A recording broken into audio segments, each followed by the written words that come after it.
by the media coverage the whole of the day, and it will go on throughout the night and into tomorrow, that's for sure, of the consequences of the mass slaughter carried out by at least 2 attackers on a magazine in Paris.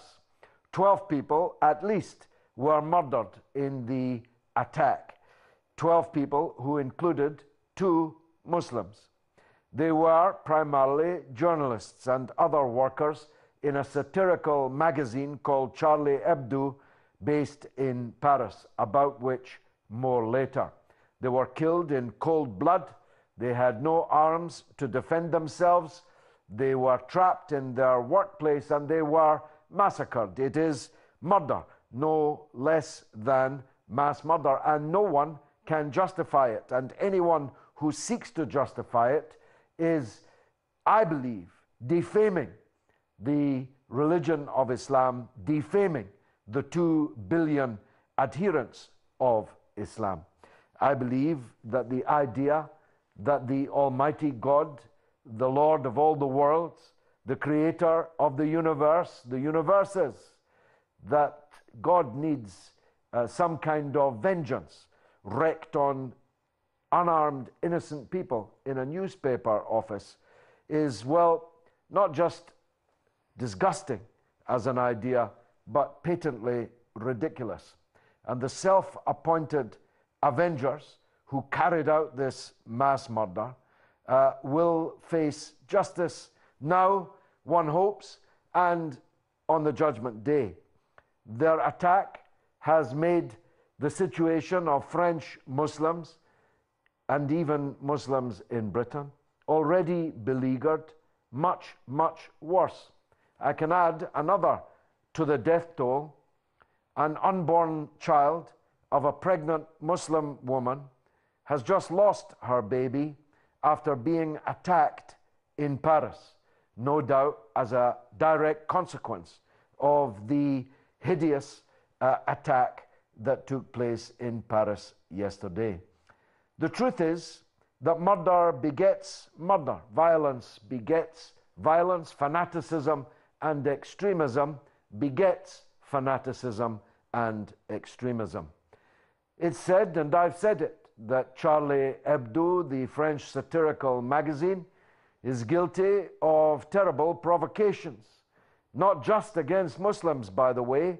One of their caricaturists is currently on trial for anti-Semitism, following a cartoon of the former President Nicolas Sarkozy that he drew.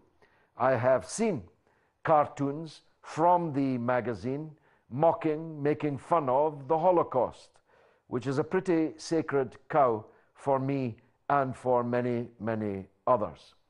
I disapprove strongly with these provocations, but no provocation justifies murder. No one should shed their blood, lose their life because of anything that they wrote, anything that they said, anything that they drew. I'm making these points very clear because the rest of what I have to say will no doubt be deliberately distorted and traduced by the usual suspects. But I just wanted you to be clear about where I stand. And that's where I stand. The people who carried out this attack were terrorist murderers, and only a hypocrite condemns some terrorist murders whilst not condemning others, and in some cases actually facilitating others. Amongst those facilitating other terror attacks on other people are the present and the past government of France, as well as the present as well as the past government of Britain. You see, you can't pick and choose which pool of blood makes you angry and sick and which pool of blood you're prepared to pay for. The government of France has been facilitating, paying, arming, training, and providing diplomatic and political cover for exactly the same kind of terrorist attacks, but mounted in Syria. exactly the same kind, but far more deadly, and slaughtering far more people. And not just yesterday, but every day for the last 4 years. The former colonial power, France, is up to its neck in the blood that has been shed in Syria. Now, that's not the fault of the innocents who were murdered in the newspaper office. It's not the fault of the police officers who were cold-bloodedly murdered in the course of their duty. But it remains a fact.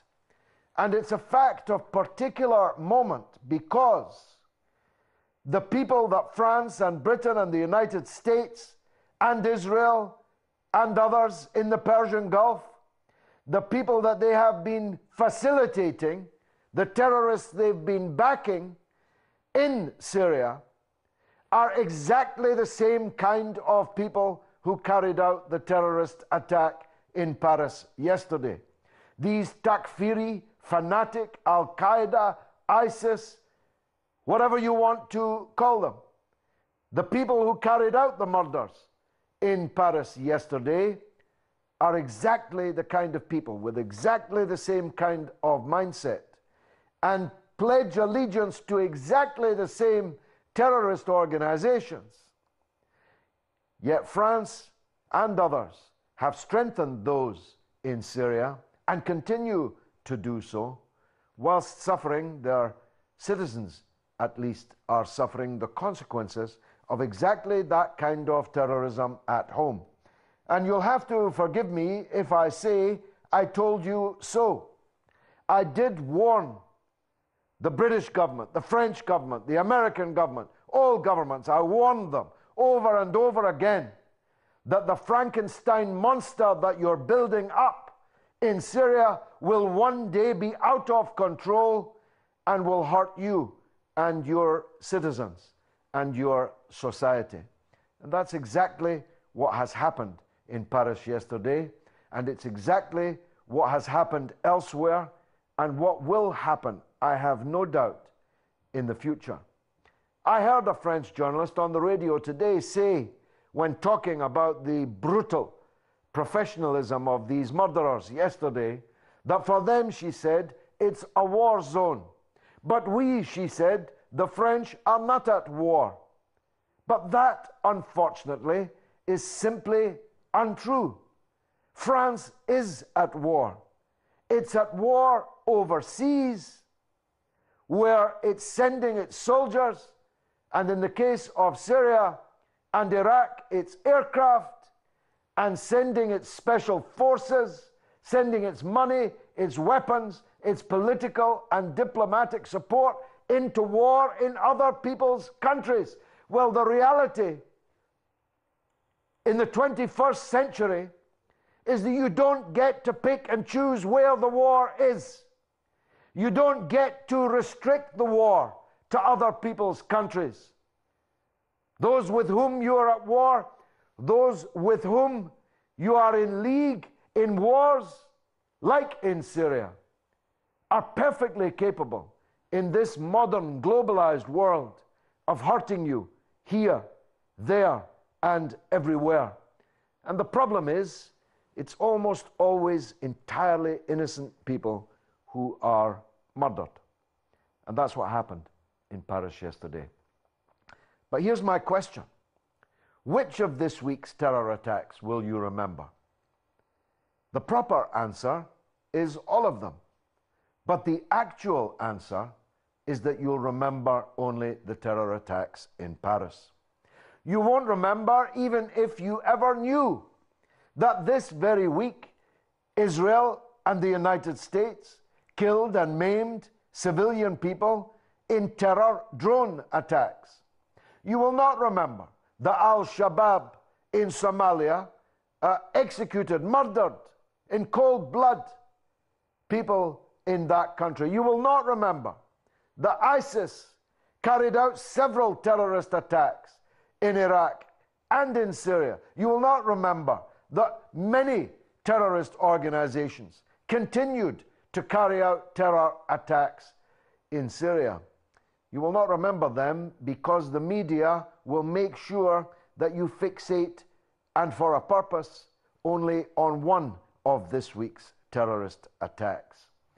And their purpose is to keep alive a double standard which lies at the heart of all of this trouble in the world. And it's this, that for the media and the political class in the powerful countries, the blood of some people is worth more than the blood of others.